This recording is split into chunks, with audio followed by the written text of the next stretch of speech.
தேனி மாவட்ட பகுதியை சேர்ந்த ஒரே குடும்பத்தில் பிறந்த சகோதரர்கள சொத்து பிரச்சனை வருது. பெரிய பிரச்சனையாகி கோர்ட்டு கேஸுன்னு போயும் அந்த வழக்கு முடியல. ஒரு நாள் அது ஐயா முன்னிலையில் வருது. ஐயா அப்போ பழனிமலைக்கு பக்கத்தில் இருக்க இடுமன் மலை அடிவாரத்தில் உட்காந்துருக்காங்க. அங்கே இருக்கிறப்போ ஐயா அடிக்கடி சொல்கிற ஒரு வார்த்தை, டேய் சாமி சபையை கூட்டுங்கடா அப்படின்னு ஐயா அடிக்கடி சொல்லுவாங்க. ஐயா அந்த வார்த்தையை சொன்னால் அங்கே இருக்கிற மக்களும் ஐயாவை தேடி வந்த பக்தர்களும் ஐயா முன்னாடி போய் அமைதியாக அமர்ந்துருவாங்க. ஐயா வந்திருக்கிற எல்லாரையுமே அவங்களோட முகத்தை கொஞ்ச நேரம் பார்ப்பாங்க. தன்னோட ஞான திருஷ்டியால் அவங்க என்ன காரணத்துக்கு வந்திருக்காங்க, என்ன பிரச்சனைக்கு வந்திருக்காங்க அப்படின்னு ஐயா தெரிஞ்சுப்பாங்க. இந்த சகோதரர்களும் ஐயா முன்னாடி அன்னைக்கு உட்காடுறாங்க. ஐயா இவங்கள பார்த்துட்டு, சொத்து பிரச்சனைக்கு வந்திருக்கிற யாரா இங்கே வாங்கடா அப்படின்னு சொல்லி கூப்பிடுறாரு. இந்த அண்ணன் தம்பி 2 பேரும் எந்திரிச்சு நாங்கள் தான் அங்கயா அப்படின்ட்டு ஐயா முன்னாடி போய் நிற்கிறாங்க. ஐயா அவங்கள பார்த்து, ஏன்டா ரொம்ப நாளாக மண்ணுக்காக அடிச்சுக்கிறீங்களே, அந்த மண்ணு உங்களுக்கு சொந்தமாடா, இன்னைக்கு நீங்கள் அங்கே இருக்கிறீங்க, நாளைக்கு அது இன்னொருத்தன் கொண்டு போயிடுவான்டா. நிலத்துக்காகவும் பணத்துக்காகவும் ஏன்டா சாமி சண்டை கட்டிக்கிறீங்க, இன்னைக்கு உன்னோடது நாளைக்கு இன்னொருத்தனோடதுடா சாமி, இது புரியாம தான் இங்கே எல்லாரும் அடிச்சுக்கிட்டு கிடக்குறீங்க. ஐயா பேசிக்கிட்டு கையில இருந்து ஒரு துண்டு சீட்டை அவங்களுக்கு முன்னாடி தூக்கி போடுறாரு.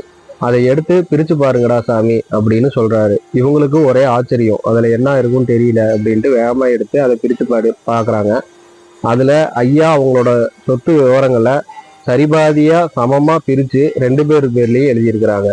அதை ஆவணமாவும் பதிஞ்சிருக்காங்க. அதை பாக்குறப்போ இவங்களுக்கு ஒரே ஆச்சரியம்.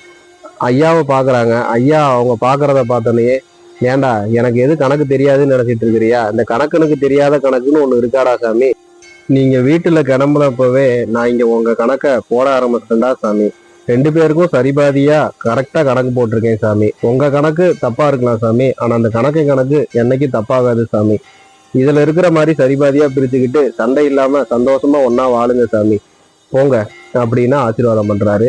இருவரும் அவங்க ஐயாவோட காலில் விழுந்து கண்ணீர் மல்க ஆசீர்வாதம் வாங்கிட்டு சந்தோஷமா ஒன்னா சேர்ந்து போறாங்க. இது மாதிரி பல அற்புதங்களையும் மகிமைகளையும் ஐயா இடுமன் மலை பகுதியிலையும் பழனிமலை பகுதியிலையும் ஆரம்ப காலங்களில் பண்ணியிருக்காங்க. தன்னை தேடி வரும் பக்தர்களோட குறைகளையும் நிறைகளையும் ஐயா ஞான திருஷ்டியால தெரிஞ்சுக்கிட்டு அரவணைச்சு அவங்கள அன்பால பாதுகாத்திருக்காங்க. சொத்து நிலம் என்னைக்கும் நிலையானது இல்லை சாமி, மனுஷனா மதிங்க சாமி, ஒருத்தருக்கு ஒருத்தர் அன்பா இருங்க சாமி அப்படின்னு ஐயா அடிக்கடி மக்களுக்கு அறிவுறுத்தி இருக்காங்க. பல நாள் கோர்ட்டு கேஸுன்னு போய் தீராத ஒரு வழக்கை ஈஸியான முறையிலையும் அன்பான முறையிலையும் ஐயா அவங்களுக்கு தீர்த்து வச்சு அவங்களுக்குள்ள இருந்த சண்டையை போக்கி குடும்பத்தை ஒன்று சேர்த்து வச்சு சந்தோஷமாகவும் அனுப்பி வச்சிருக்காங்க.